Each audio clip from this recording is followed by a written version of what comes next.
Class 12 fourth semester education তথা শিক্ষা বিজ্ঞান পরীক্ষার একদম দোরগোড়ায় পৌঁছে গেছি। হাতে সময় খুবই অল্প। এই কম সময়ে তোমরা শিক্ষা বিজ্ঞান বিষয়ে কোন প্রশ্নগুলো পড়বে, 10 মার্কের বড় প্রশ্নের জন্য ঠিক কোন প্রশ্নগুলো পড়তে হবে, 5 মার্কের বড় প্রশ্নের জন্য কোন প্রশ্নগুলো পড়বে, পাশাপাশি 2 মার্কের ছোট প্রশ্নের জন্য ঠিক কোন প্রশ্নগুলো পড়তে হবে, সেই প্রতিটা সাজেশন ভিডিও আমাদের চ্যানেলে রয়েছে। সেই প্রতিটা ভিডিওতে বলা প্রতিটা প্রশ্ন তোমরা খুব ভালো করে পড়বে, সেখান থেকেই পরীক্ষাতে 100% তোমরা প্রশ্ন কমন পাবে। তবে সেই সাজেশন থেকে আমাদের গুরুত্বপূর্ণ প্রশ্নগুলো এই নমুনা প্রশ্নপত্রে শেয়ার করতে চলে এসেছি। হ্যাঁ, আজকের এই ভিডিওতে শেয়ার করতে চলেছি এডুকেশন তথা শিক্ষা বিজ্ঞান বিষয়ে একটি চূড়ান্ত গুরুত্বপূর্ণ নমুনা প্রশ্নপত্র, যে প্রশ্নপত্রে থাকা প্রতিটা প্রশ্ন পরীক্ষার জন্য ভীষণ গুরুত্বপূর্ণ, পরীক্ষাতে আসার মতো প্রশ্ন। কাজেই তোমরা যারা এডুকেশন তথা শিক্ষা বিজ্ঞান পরীক্ষাতে ভালো রেজাল্ট করতে চাইছো, অবশ্যই এই নমুনা প্রশ্নপত্রে থাকা প্রতিটা প্রশ্ন খুব ভালো করে পড়ে রাখো।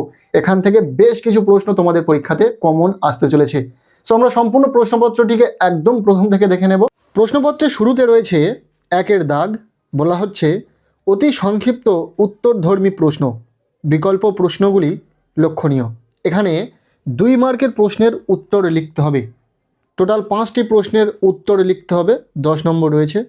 সো আমরা দেখে নেব 2 মার্কের জন্য কোন প্রশ্নগুলো গুরুত্বপূর্ণ, যে প্রশ্নগুলি এই প্রশ্নপত্রে রয়েছে।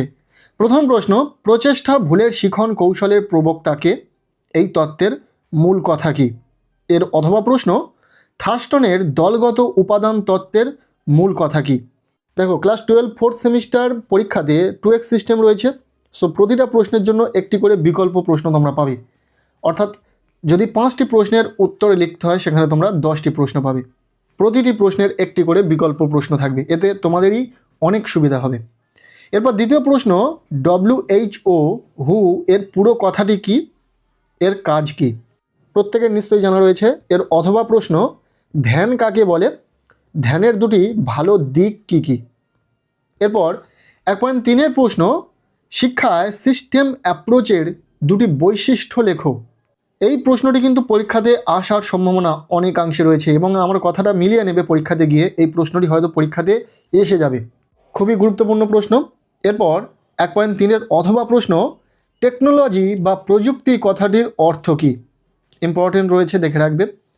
এরপর 1.4 প্রশ্ন, র্যাম ও রম কাকে বলে? এর অথবা প্রশ্ন, ওভারহেড প্রজেক্টরের দুটি সুবিধা লেখো। ইম্পর্টেন্ট রয়েছে।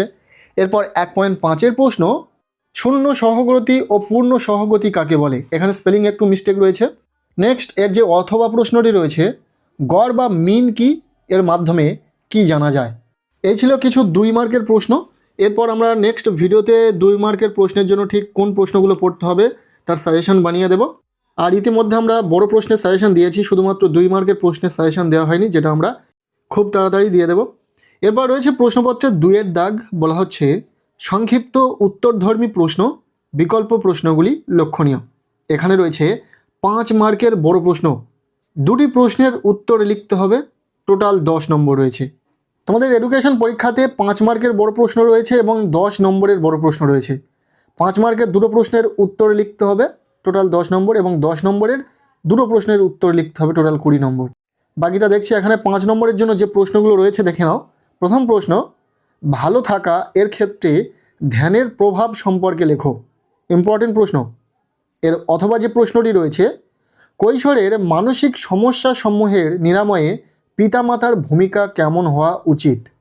ভীষণ ইম্পর্টেন্ট প্রশ্ন। এরপর দ্বিতীয় প্রশ্ন, কম্পিউটার সাক্ষরতা কাকে বলে?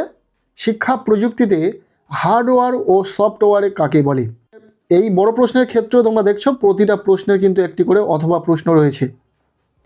এর যে অথবা প্রশ্নটি রয়েছে, শিক্ষাক্ষেত্রে সিস্টেম অ্যাপ্রোচ কেন প্রয়োজন তা ব্যাখ্যা করো। ব্যাস, 5 মার্কের জন্য এই 4টি যে প্রশ্ন রয়েছে এই প্রশ্নপত্রে ভীষণ ইম্পর্টেন্ট, পরীক্ষার জন্য খুব ভালো করে পড়ে নেবে। আর আমরা ইতিমধ্যে 5 মার্কের বড় প্রশ্নের একটা সাজেশন শেয়ার করেছি, যেখানে মাত্র গুটি কয়েক কিছু প্রশ্ন বলে দেওয়া রয়েছে, যে প্রশ্নগুলো তুমি পড়ে রাখলে 100% পরীক্ষাতে 5 মার্কের প্রশ্ন কমন পাবে। সেই ভিডিওর লিঙ্ক আমি এই ভিডিওর ডেসক্রিপশানে দিয়ে রাখবো, অবশ্যই দেখে নেবে। এরপর রয়েছে প্রশ্নপত্রের 3 দাগ, বলা হচ্ছে ব্যাখ্যামূলক বা গণনামূলক প্রশ্ন, বিকল্প প্রশ্নগুলি লক্ষণীয়। এখানে রয়েছে 10 নম্বরের বড় প্রশ্ন, 2টি প্রশ্নের উত্তর লিখতে হবে, টোটাল 20 নম্বর। এই 10 নম্বরের বড় প্রশ্নের জন্য ঠিক কোন প্রশ্নগুলো পড়তে হবে সেই নিয়ে সাজেশন দিয়েছি, সেই সাজেশন ভিডিওর লিঙ্ক আমি এই ভিডিওর ডেসক্রিপশানে দিয়ে রাখবো, অবশ্যই দেখে নেবে এবং ভিডিওতে বলা প্রতিটা প্রশ্ন খুব ভালো করে পড়ে নেবে। এখন দেখে নাও এই প্রশ্নপত্রে 10 নম্বরের জন্য কি কি প্রশ্ন রয়েছে। প্রথম প্রশ্ন, স্পেয়ারম্যানের দ্বি উপাদান তত্ত্ব থ্রাস্টনের দলগত উপাদান তত্ত্বের মধ্যে পার্থক্য লেখো। ইম্পর্টেন্ট প্রশ্ন, খুব ভালো করে দেখে রাখবে। এর অথবা প্রশ্ন, প্রচেষ্টা ও ভুলের শিখন ও অন্তর্দৃষ্টিমূলক শিখনের মধ্যে পার্থক্যগুলি আলোচনা করো। এটিও ভীষণ ইম্পর্টেন্ট প্রশ্ন। এখানে দুটি অধ্যায় থেকে কিন্তু 10 মার্কের প্রশ্ন থাকবে। সো শেষে রাশিবিজ্ঞান থেকে দুটি অঙ্ক থাকবে, মূলত একটি অঙ্ক থাকবে এবং একটি লেখা কিছু প্রশ্ন থাকবে, যেমন এই প্রশ্নপত্রে রয়েছে। দ্বিতীয় যে প্রশ্নটি রয়েছে, মোড কাকে বলে, মোড কিভাবে নির্ণয় করা যায়, মোড নির্ণয়ের একমাত্র সূত্রটি কী। এবং এই প্রশ্নটির সাথে আরও একটি অথবা প্রশ্ন থাকছে, যেখানে বলা হচ্ছে পরিসংখ্যা বিভাজন কাকে বলে, নিম্নলিখিত 33 জন শিক্ষার্থীর ইতিহাস বিষয়ের নম্বরগুলি পরিসংখ্যা বিভাজন প্রস্তুত করো। এখানে স্কোর দেওয়া রয়েছে। ঠিক এই রকমই স্ট্যাটিস্টিক্স থেকে একটি অঙ্ক থাকবে এবং একটি লেখা প্রশ্ন থাকতে পারে। মোট দুটি থাকবে, একটি তোমাদেরকে লিখতে হবে 10 নম্বর। এই ছিল ক্লাস 12-এ 4th সেমিস্টার এডুকেশন তথা শিক্ষাবিজ্ঞান বিষয়ের একটি গুরুত্বপূর্ণ নমুনা প্রশ্নপত্র। এই প্রশ্নপত্রে থাকা ছোট বড় প্রতিটা প্রশ্ন খুব ভালো করে পড়ে রাখো, যদি এখনও পর্যন্ত এই প্রশ্নগুলোর মধ্যে থেকে কোনো প্রশ্ন তোমার বাদ থেকে থাকে, না পড়া থেকে থাকে, তাহলে ঝটপট পড়ে নিতে হবে। আর আমরা ইতিমধ্যে 5 মার্কের বড় প্রশ্নের সাজেশন এবং 10 নম্বরের বড় প্রশ্নের সাজেশন শেয়ার করেছি, সেই ভিডিও দুটি তোমরা দেখে নেবে। ভিডিও দুটির লিঙ্ক আমি এই ভিডিওর ডেসক্রিপশনে দিয়ে রাখবো। সেখানে থাকা প্রতিটা প্রশ্ন পরীক্ষাতে আসার সম্ভাবনা রয়েছে, কাজেই সেই ভিডিওতে বলা প্রতিটা প্রশ্ন খুব ভালো করে পড়ে নেবে। আজকের এই ভিডিওটি তোমাদের কেমন লাগলো অবশ্যই কমেন্ট সেকশনে জানাবে। ভিডিওটি ভালো লেগে থাকলে লাইক করে দাও। আমাদের এই চ্যানেলে নতুন হলে চ্যানেলটিকে সাবস্ক্রাইব করে রাখো। প্রত্যেকের এডুকেশন পরীক্ষা খুব ভালো হোক, সবার জন্য শুভ কামনা রইল।